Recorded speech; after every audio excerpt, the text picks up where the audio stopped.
Hi, my name is Amanda, and I am from La Leche League of Floral Park, New York. La Leche League is a nonprofit organization that seeks to support mothers who choose to breastfeed. We're very excited this fall because we have a fundraiser cookbook coming out. Our book is called A New Cook in the Kitchen.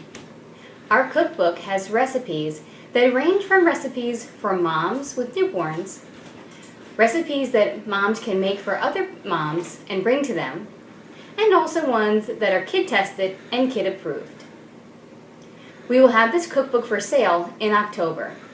Please contact Amanda at LLLAmandaB as in baby at gmail.com if you're interested. This video seeks to show you 2 recipes from the cookbook. The first recipe is whole wheat bread, and the second recipe is smile cake. I'm going to share with you a great way to make bread. We always see bread in the supermarket, and sometimes it seems that it's impossible to make at home. But it really is very simple, and all it takes are very few ingredients.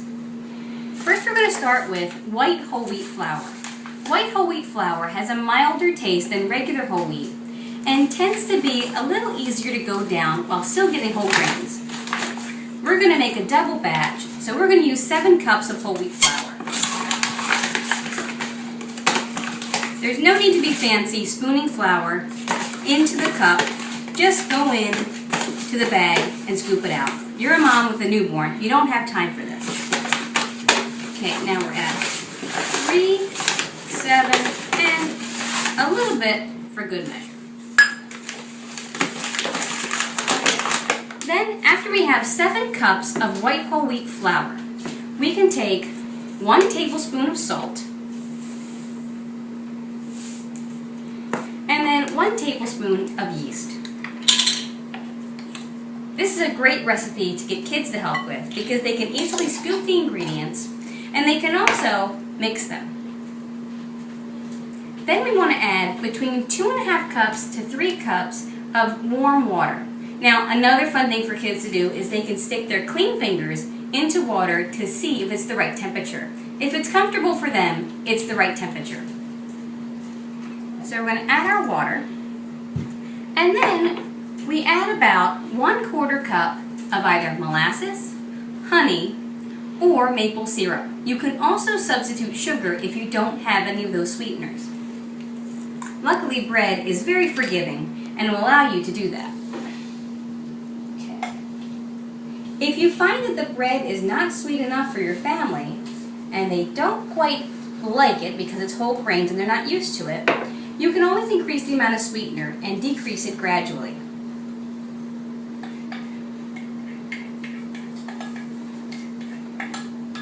Sometimes you can also use orange juice to help the bread rise a little bit better. Again, I'm going to keep it very simple so that you'll actually make it at home. We just stir it up in our bowl here. It's kind of a gloppy mess, but again, that's fun for kids. We stir it up together, get all of our flour moist, and then what we're going to do is once it comes together a little bit, we're going to stick our hands in there and we're going to knead it so it forms into a ball. If you have an electric mixer with a dough hook, you could do this all in the electric mixer.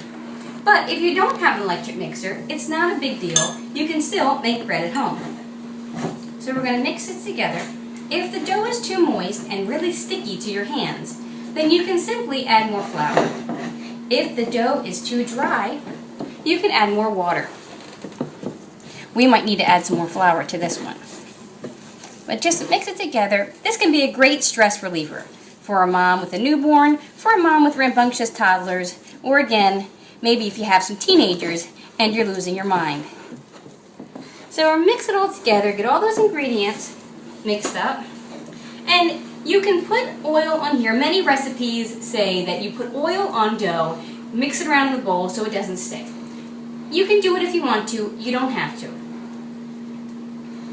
Then what we'll do is after you clean off your hands, and also what's fun for kids to do is they can take this dough, there are no eggs in it, there's nothing hazardous about it, so they can take a snack if they want it. They can take some dough, they can knead it for themselves, make little shapes. They can really have fun in the kitchen baking together. Always be aware that baking with kids can be messy and can be a bit more time consuming, so do budget for that if you do want your kids to help you. Might not go exactly as planned. So let me wash my hands quickly so I can handle everything else, and then I'll be right back. Since my dough's a little bit sticky, meaning that when I mixed it up, it's stuck to the sides of my bowl, I'm just going to sprinkle a little bit of flour on top. I've been making bread now for about 7 years, and I still haven't always figured out exactly my ratio of flour to water. So just experiment, have fun. At the end of the day, it's homemade bread, and it's going to taste good. So what we'll do is we'll just take some plastic wrap, put it on top, and stick it out of the way for about an hour or until the bread doubles in bulk. What we mean by that is the bread from where it starts, the dough from where it starts, will become 2 times as large in the container. So we're just going to put this to the side, and it's going to be happy. It'll rise, and then we'll put it into our baking pans. After your bread has doubled in bulk, all you need to do is take 2 bread pans that are greased. I actually like to use glass Pyrex pans, but you can use any type. If you're delivering dinner to another mom, the easy thing to do is buy disposable aluminum pans and give the bread directly to her in those pans. A fun thing to do, this is for children and for moms or dads who are making this bread, is you punch it down once it's risen. You give it a nice big punch. Then you take the dough, gather it up. It's a little bit messy, but that's okay. You cut it approximately in half with your fingers, nothing exact. And then you can place the dough. You don't have to do anything fancy. Place the dough in the pan, and you're going to let it do something called crown. It's going to come above the pan about 1 inch.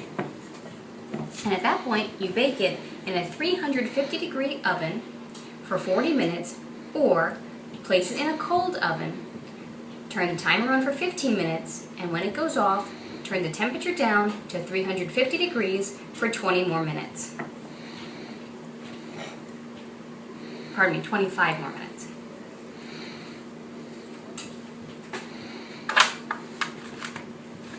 Okay, so we've just placed our bread in here, and now it's going to rise. We'll cover it with plastic wrap and put it someplace where it's out of the way.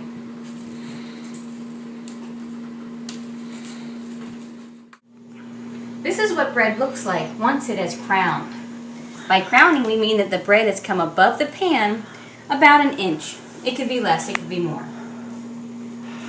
One great part about this recipe, and something that you should look for in any recipe that you make with a newborn or with busy life with kids, is that it can be flexible. In fact, yesterday, some commitments came up unexpectedly while I was making the bread, and I had to store the bread in the refrigerator and leave it to rise overnight. And you can do that with this bread. You could store it in the refrigerator after you make the dough the first time. You can store it in the refrigerator at this point too. All you need to do now is take, if the bread's sticking together, cut it apart.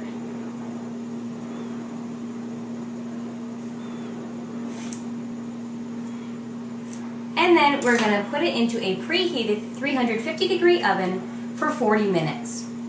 Otherwise, what you can do is put the bread in an oven that is cold, put it on 400 degrees for 15 minutes. After 15 minutes, turn the oven temperature down to 350 degrees and put it on for 25 minutes. So let's put it in the oven and get baking. I just heard my timer. The bread has been baking for 40 minutes now at 350 degrees. So I'm going to take it out of the oven and show you how easy it is to get it out of the pan.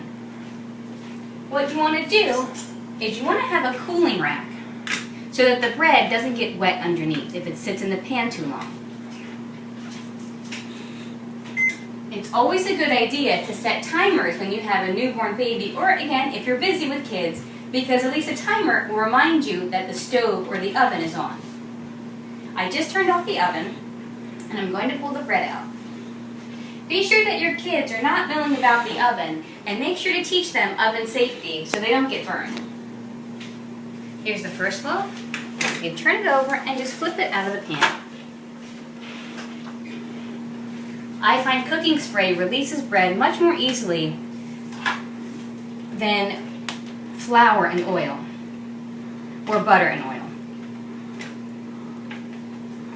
Okay, flip that out. If you're delivering this bread to a new mother, what you can do is take the bread out, cool it, slice it, and then put it back in the pan for delivery. And disposable aluminum pans do make life with a newborn a lot easier. Okay, so we're going to flip them upside down.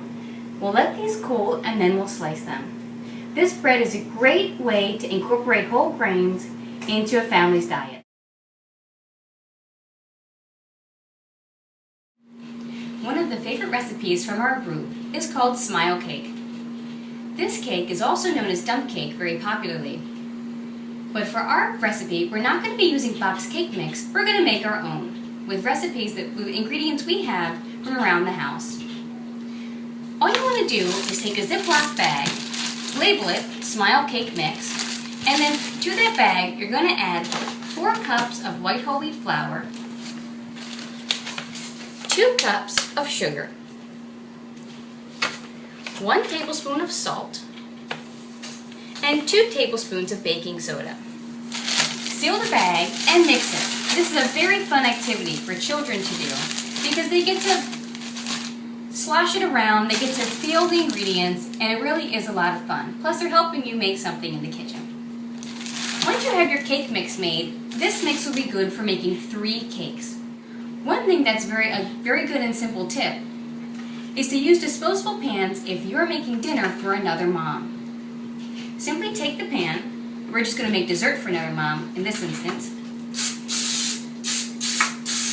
We're going to spray it with cooking spray. And we're going to take 2 cans of fruit. 1 can needs to be crushed pineapple in its juice. It can be any brand. Another can is going to be any kind of fruit that you want in its juice or in water. Simply put them both in the pan and then mix them up.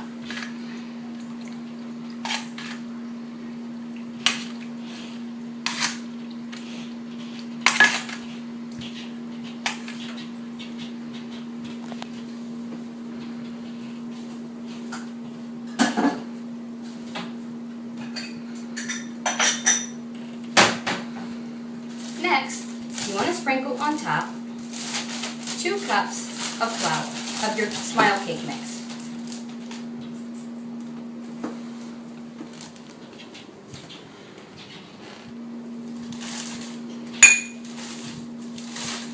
And now we're going to put on a whole stick of butter.